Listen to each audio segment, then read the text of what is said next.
여러분, 한국 하면 뭐가 제일 먼저 생각나세요? 아마 작지만 강한 나라? 아니면 뭐 지도에서 보듯이 강대국들 사이에 끼어 있는 그런 반도? 자, 오늘 저희는요, 이 질문에서부터 시작해볼까 합니다. 수천 년의 역사를 쭉 거슬러 올라가서 우리가 어쩌면 잘 모르고 있었을지도 모르는 한국의 진짜 모습을 한번 파헤쳐 볼 겁니다. 한국은 과연 어떤 나라인가? 이 근본적인 질문에 대한 아주 새로운 답을 함께 찾아보시죠. 자, 한국이란 무엇인가? 정말 큰 질문이죠.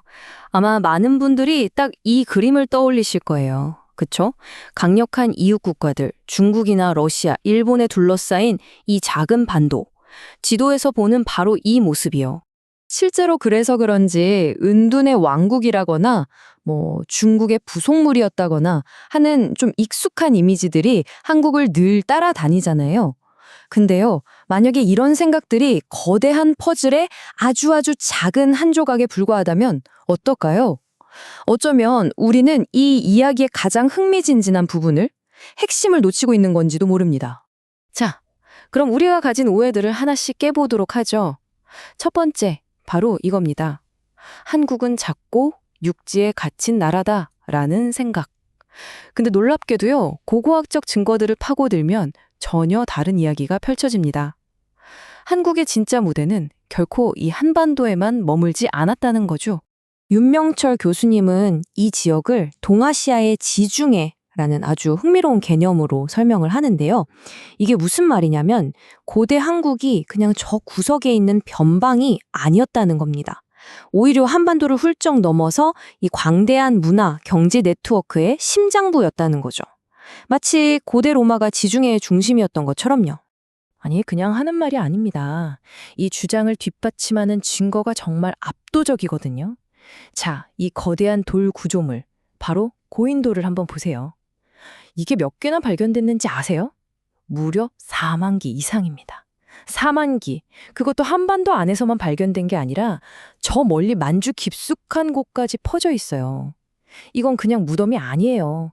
당시 국경이란 개념을 아예 뛰어넘었던 거대한 문화적 영토를 보여주는 명백한 지도 같은 겁니다.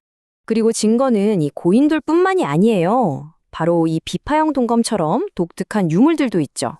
이런 것들이 발견되는 범위를 보면요. 지금 우리가 긋는 국경선이 정말 무의미해질 정도입니다. 이 모든 게 뭘 말해주느냐? 바로 고대 한국의 진짜 영역은 어떤 땅덩어리가 아니라 이 모든 지역을 아우르는 강력한 문화 그 자체였다는 거죠. 자, 이렇게 강력한 문화적 정체성을 가지고 있었으니 당연히 훨씬 더 거대한 이웃, 바로 중국과의 관계를 어떻게 설정하느냐가 중요했겠죠. 그리고 바로 여기서 우리의 두 번째 오해가 등장합니다. 한국은 그냥 중국의 속국, 지배받는 나라 아니었어? 라는 바로 그 생각 말입니다. 하지만 역사학자 오드아르네 베스타드 교수는 이걸 훨씬 더 깊이 있게 봐야 한다고 말해요. 바로 의로운 나라라는 개념인데요. 이게 뭐냐면 관계가 단순히 지배, 복종 이런 게 아니었다는 겁니다. 오히려 이런 거죠. 그래, 우리 둘 다 성리학이라는 가치를 공유하지. 근데 그 진짜 정신, 그 깊이는 우리가 너희보다 더 잘 실천하고 있어. 이런 엄청난 자부심을 바탕으로 독립과 독자성을 지켜낸 거예요. 이건 거의 예술에 가까운 아주 정교한 외교 기술이었던 셈이죠. 자, 이 표를 보시면 그 차이가 아주 명확하게 보입니다. 왼쪽에 중국 제국, 목표가 뭐죠? 포섭과 팽창. 주변을 전부 자기 영향력 아래로 끌어들이는 거죠. 반면에 오른쪽 조선을 보세요. 목표가 완전히 다릅니다. 연결은 하되 외부자로 남겠다.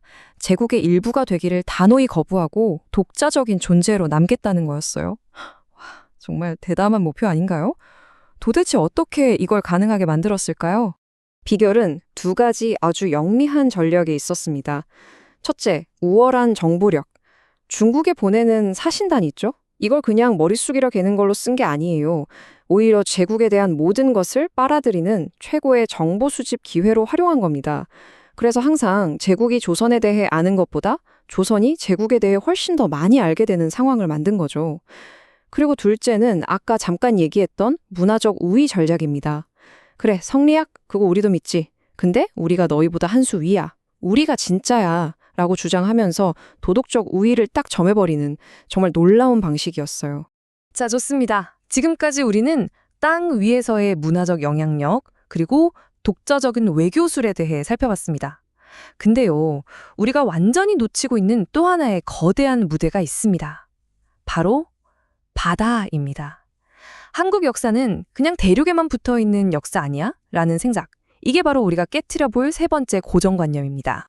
윤명철 교수님은 이 바다 이야기를 하면서 고구려의 기상을 이어받아서 만주와 한반도 북부를 호령했던 나라, 바로 발해를 이렇게 부릅니다. 아시아의 바이킹. 와, 바이킹이라니? 정말 강렬한 표현이죠. 과연 왜 이런 별명이 붙었을까요?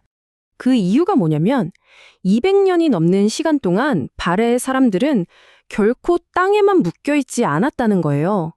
그들은 저 거친 북쪽 바다를 마치 자기 집 앞마당처럼 드나들면서 아주 넓은 외교, 무역 네트워크를 유지했습니다. 진짜 북유럽의 바이킹처럼 그들은 바다의 진정한 지배자였던 거죠. 이것도 그냥 상상이 아닙니다. 여기 숫자를 보세요. 220년 동안 일본의 공식 사절단을 보낸 횟수가 무려 34회가 넘습니다. 한번 생각해 보세요. 지금처럼 무슨 GPS가 있겠어요. 좋은 배가 있겠어요.